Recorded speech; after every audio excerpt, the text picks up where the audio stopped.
What is going on, everybody? AHS Rules back again with another video, and this is a double dose of wrestling pay-per-view / premium live event predictions. Yes, I will not only be giving my predictions for WWE Night of Champions 2023, but I will also be doing it for Double or Nothing 2023. Two exciting pay-per-view / premium live events that will be taking place this weekend, and I've waited to the very last minute to give my predictions. I waited till Rampage went off the air. Hopefully all the matches are announced, nothing changes, and this video is still relevant by time that you get to see it. So I'll be giving my Night of Champions predictions first.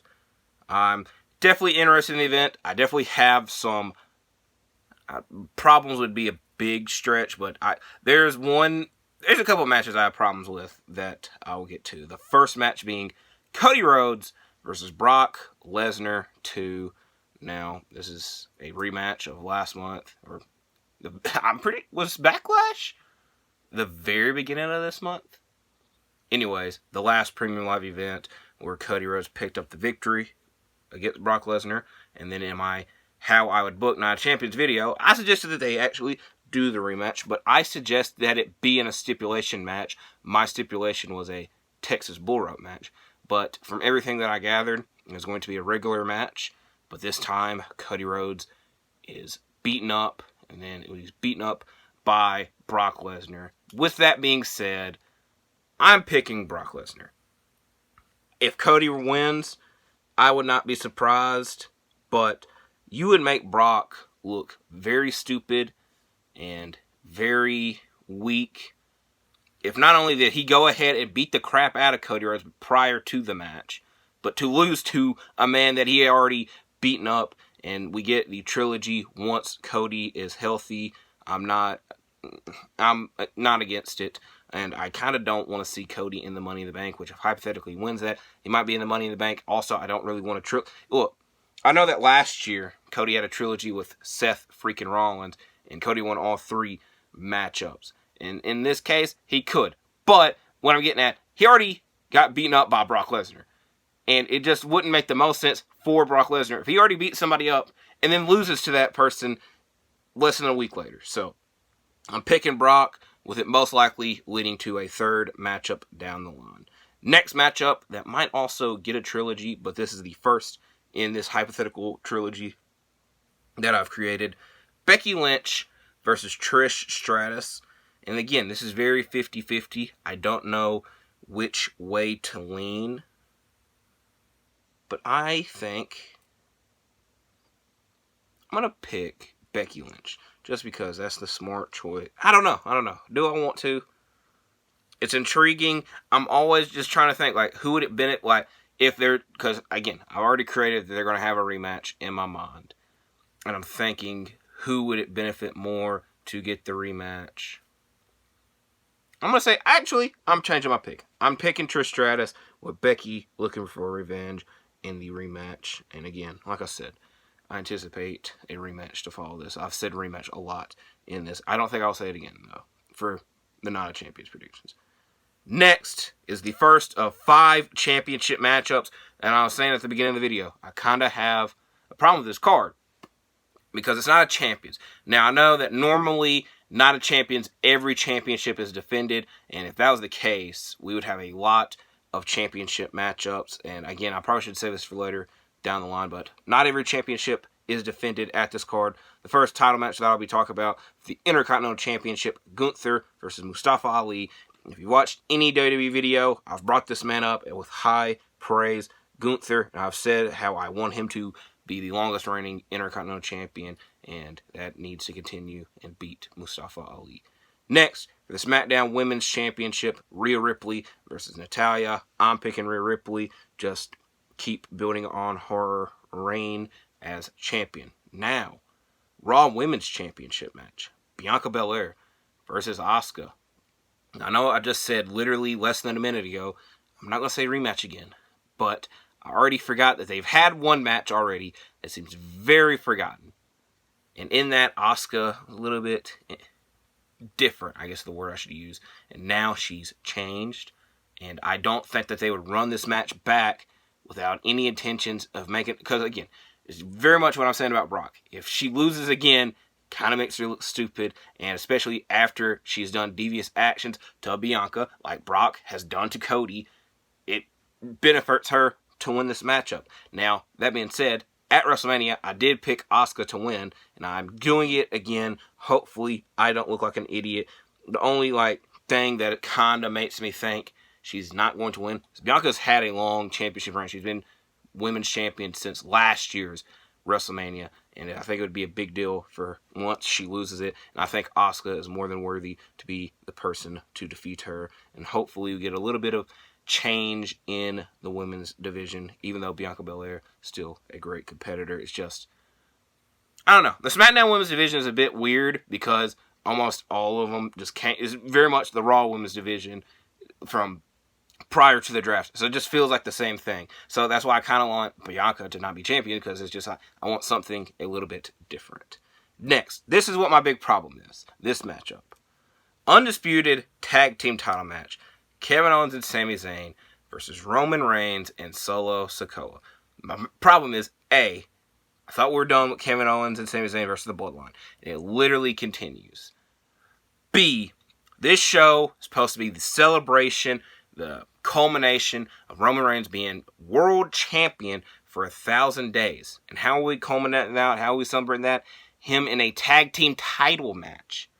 And 3, Roman barely shows up as it is. I don't have a problem with that. I understand people do. Problem's a big word, but I understand it. So, he's champion doing that. So now we're going to do, hypothetically, give him another set of championships, and then another set of championships is gone. And so, mad that he's not in a world title match. Mad that hypothetically he can leave with another set of championships, and he has never teamed he's never teamed with Solo Sikoa, because the one matchup he was supposed to was against Brock and freaking Cody, and that match didn't even happen. So just out of nowhere, he gets a tag team title match. Now, I understand the tag team division isn't lined up with contenders, and hopefully this is the last time I got to see Kevin Owens and Sami Zayn versus the Bloodline for a while. It's been a good storyline, but now the storyline doesn't need Kevin Owens and Sami Zayn, and I want Kevin Owens and Sami Zayn do their own thing, with their own championships, without having to do with the Bloodline. Because that's what we've had to see for the past couple months. And it's been good, but it just needed to end. And now we kept dragging it out, and Roman Reigns and Solo Sikoa, I'm very upset that they're in a tag team title match. And Roman, this celebration for his world title reign, nobody cares about it, because they're wondering if he's going to win the tag team titles.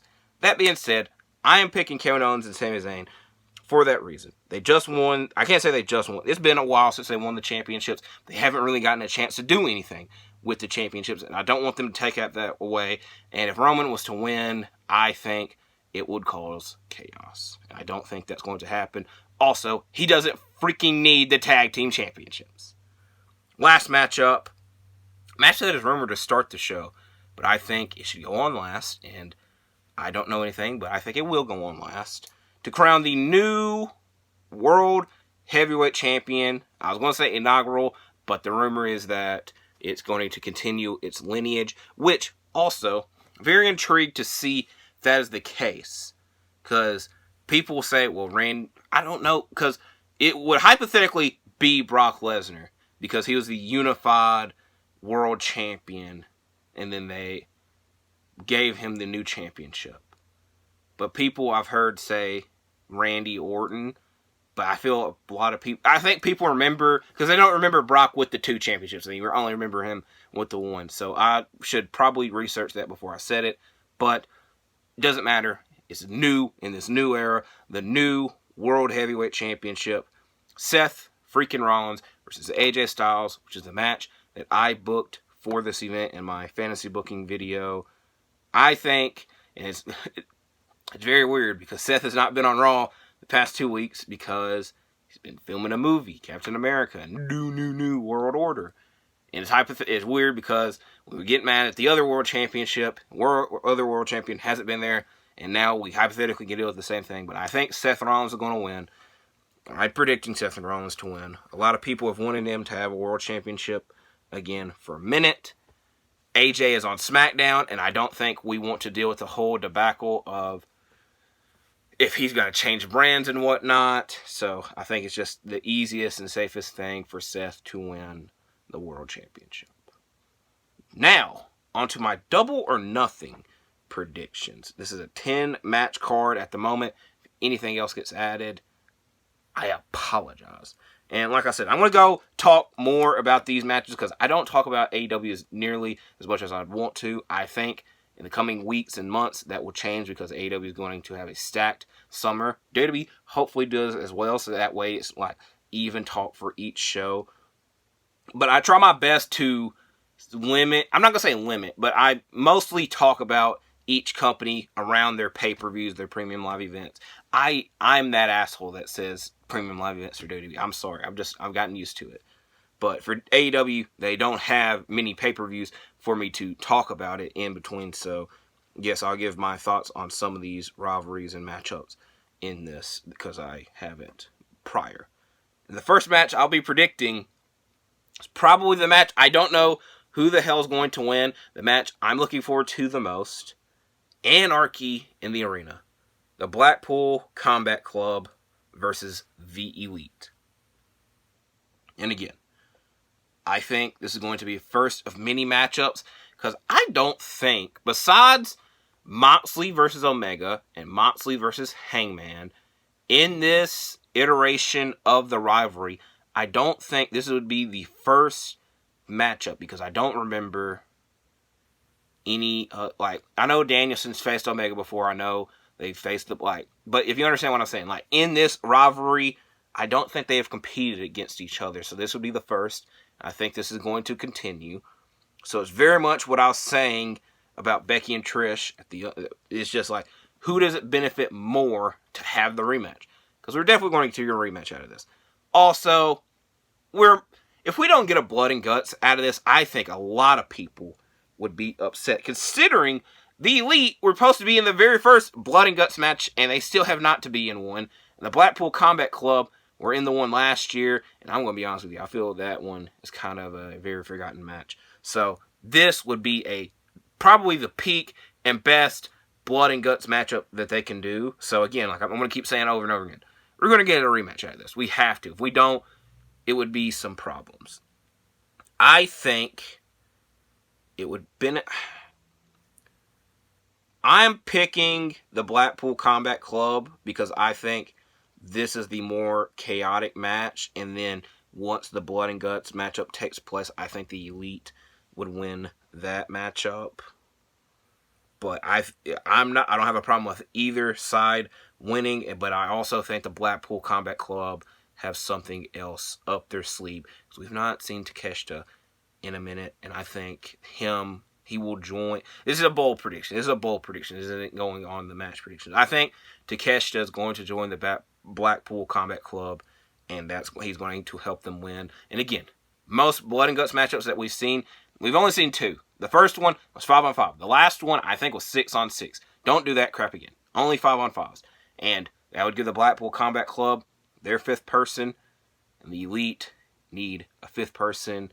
You call in Kota Ibushi. So again, I think it benefits more for the Blackpool Combat Club to win this.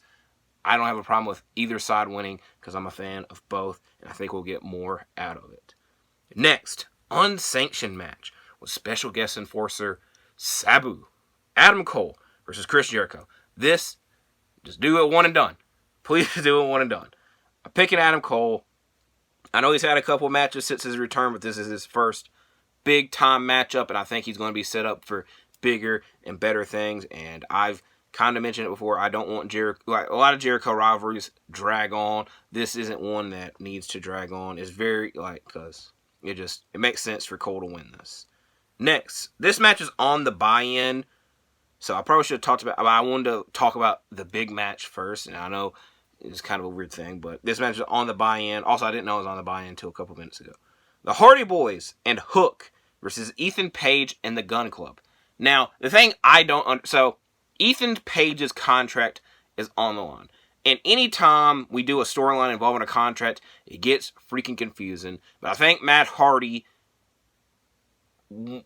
already owns Ethan Page's contract. I'm not 100% sure. But if his side of the wins this match, he would own it. Which, if that's the case, does that mean that they got to continue keep talking about this because he owns his contract, what he's going to do? I just, again, very similar situation. I just want this crap to be done because this has been dragged on for a long, long time.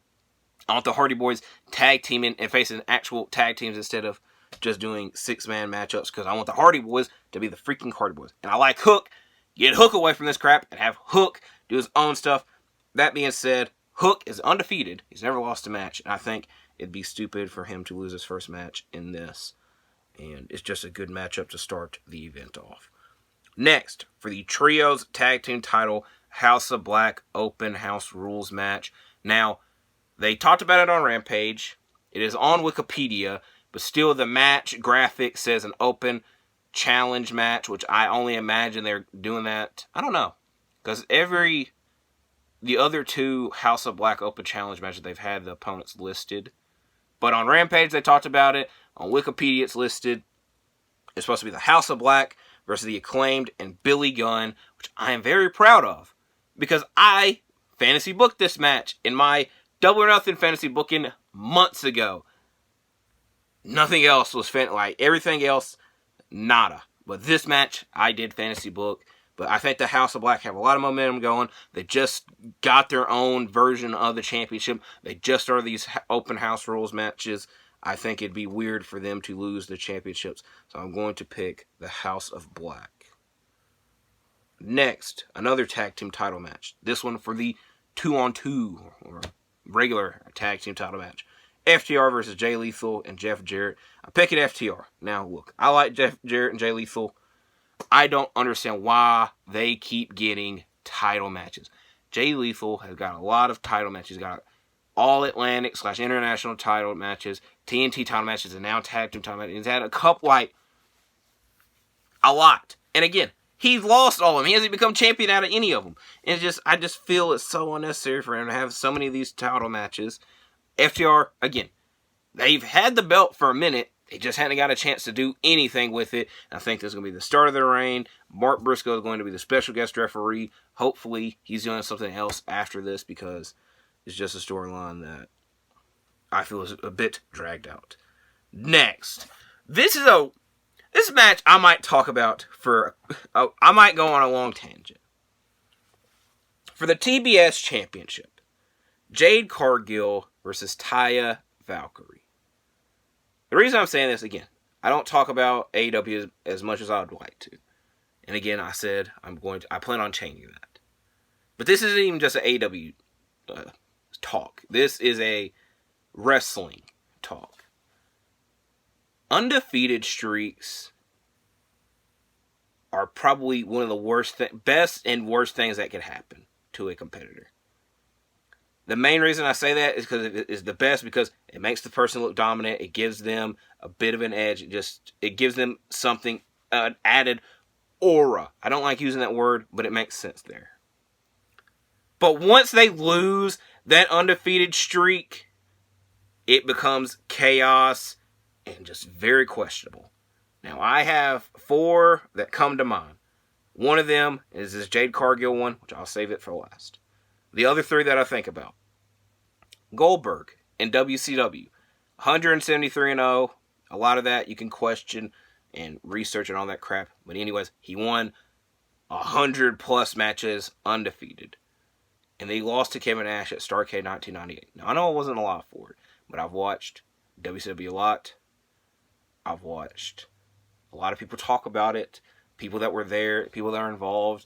And it's just, Goldberg, popularity-wise, was as popular as it got. But booking-wise, they never knew how to book him after losing this undefeated streak. Because for so long, they just got used to having... Sometimes opponent was built up. Most of the time, it wasn't. He would go in there, have the match, and then move on. Where afterwards, they didn't know how to book him. He was Goldberg. He was a big deal. But after losing the streak, he kind of felt pedestrian, and he just never had that same edge and was never that big deal again. TNA, Samoa Joe.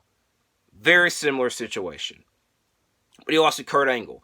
And again, Joe was always a big deal. Still booked, like, you just question the booking that happened after it, because you were used to Samoa Joe getting in there, Joe beating the crap out of whoever he's facing, but after he lost it was even matchups, which y'all know me, I like the even matchups, but it's just like they never knew how to book him again after that. And he won the world championship, which people were mad because they felt like it was too late, and he should have been champion a lot earlier, but it was just questionable booking after the undefeated streak. Probably the most infamous undefeated streak in wrestling, The Undertaker. Undefeated at WrestleMania, and he lost to Brock Lesnar. People were pissed. This is probably the most pissed that anybody was than any undefeated streak, because this was over the course of 20 years. I think he was 21-0. Might have been 22-0. 21-0 at least. Actually, he was, oh my God, I don't know. I think he was 20-0. He was either 20 or 21-0. Besides the point, he lost. People were mad about it. But if you look at who ended these streaks, if you look at Kurt Angle, and this is mainly the case with the latter two. Kevin Nash, you can debate that. Who should have ended it? I don't really know. But with Samoa Joe, Kurt Angle, Undertaker, Brock Lesnar, people were mainly mad because they felt that, especially the case of the Undertaker, it should have been an up-and-coming guy because it would have gave them something different, and it just would have made them a big deal. And I just remember for years, Wade Barrett was supposed to end the streak. Vladimir Kozlov, I don't know if he was ever supposed to end the undefeated streak, but he was definitely supposed to face Undertaker at WrestleMania, which we got lucky there. Mark Henry, he's just when you look at these guys that were supposed to end these undefeated streaks, they were never at the same level as the guys that actually did it. And hindsight, I know if they were to beat the streak, whole butterfly effect, it could change everything. But if you look at it now, the right person kind of ended those streaks. Now we're at Jade Cargill versus Taya Valkyrie. And Taya Valkyrie is a big deal, but this women's division AEW isn't a big deal, so it just makes everything seem a little bit weird, and especially for somebody that's undefeated in Jade Cargill, that's kind of been her whole thing. And I very much believe that if she's to lose his undefeated streak, the way that she is booked, the way that she presented, it's just going to go the same for some other undefeated streaks in wrestling. But this is probably the first time that we realistically could see somebody in this undefeated streak, in Taya Valkyrie. And my main concern is, if she is to hypothetically beat this undefeated streak, it's going to be bad for both, because Taya Valkyrie is going to have to carry that load of being the person to end the undefeated streak and have somewhat of a dominant reign that Jade has had as champion, to have a good title reign, which Taya Valkyrie is a great competitor. But the way the women's division has been booked, I doubt a great reign is going. It's not. It's going to be very difficult to have as great a reign as Jade has, because Jade's held the title for a year and a half, and again, I think it's going to be very difficult for that to happen. And like I said, you're also ending this undefeated streak that has been a big deal for 2+ years. And with Jade, are you going to go to the women's world title scene? Because that's the case. You just lost a matchup. You're kind of knocked back a couple of spots. It's just a very weird thing. This is why I also suggested in my Double or Nothing fantasy booking video months ago a unification match. That way Jade already is emerged and is already in the women's title scene, and this TBS title is kind of not really needed. That being said, I know I talked about this match for a while. I have. I'm picking Jade Cargill because I feel that there's somewhere down the road is going to be a bigger deal and a big deal for the person to end the undefeated streak, and I feel that that moment's going to come. Now, Taya Valkyrie, like I said, probably the first person that we could seriously think of to beat this undefeated streak, but who really knows? I know I spent a lot of time talking about it, but I've been thinking about this for a while. I'm picking Jade Cargill to win. Next, for the TNT title in a ladder match, Wardlow versus Christian Cage. And this TNT championship is kind of the opposite of the TBS championship because we haven't really had that many great reigns, the past couple of reigns, because the title keeps changing hands so often. I'm going to pick Wardlow because I feel they want to give him an actual reign because his prior reigns have kind of sucked, have not been a big deal because they've just been background or he just ended up losing the championship. That being said, though, and I know I just complained that the title changes hands a lot, if Christian Cage won it, I wouldn't be upset because I appreciate and like Christian Cage. So, yes. Now, for the International Championship in a Blackjack Battle Royal, I'm going to read every participant. There's 21 participants in this Battle Royal. Last time I mentioned this in my fantasy booking video, I suggested the Casino Battle Royal, so I'm giving myself a point for booking a match that actually happened, even though different circumstances. We have Brian Cage, Kip Sabian, the Lucha Brothers, Swerve Strickland, Dustin Rhodes, Keith Lee, Big Bill, Ari Daivari, Tony Nese, Chuck Taylor, Trent Beretta, The Butcher and the Blade, Bandito, Commander, Lee Moriarty, Juice Robinson, Jay White, Ricky Starks, and Orange Cassidy. Orange Cassidy has had a great reign. It's, again, very similar to what I was saying about Jade. It's kind of the opposite, because I think there's definitely a lot more people that could be worthy of being the international champion. But I think that Orange Cassidy's had such a great reign that it's not going to end. So I'm picking Orange Cassidy to retain. But if anybody else in this matchup is to win it, I'm going to say Jay White because he's the biggest name in this. And I'm not been the biggest fan of the Jay White-Ricky Starks feud. If it was just them one-on-one, I'd probably like it more. But Juice Robinson being thrown into it, which I know that everything that Jay White is going to do, Juice Robinson is going to be involved because of the Bullet Club gold crap. But it's just like, Jay White, I know he's only been here for a minute, so I'm not going to complain too much. But I've not been the biggest fan of Jay White's AEW tenure so far. And it mainly is because I'm a little bit bitter because I titled a whole video about him going to WWE, and that just all got thrown out of the window. Next, for the Women's Championship, Jamie Hayter versus Toni Storm. Now, they're leaning in that Jamie Hayter is hurt. Is that real? Is it just heavily emphasized? Who knows? I'm picking Jamie Hayter because I feel if Toni Storm wins, a lot of people are going to be upset because nobody's really a fan of the Outcast. Also, please change your name. You're not Outcast with the K.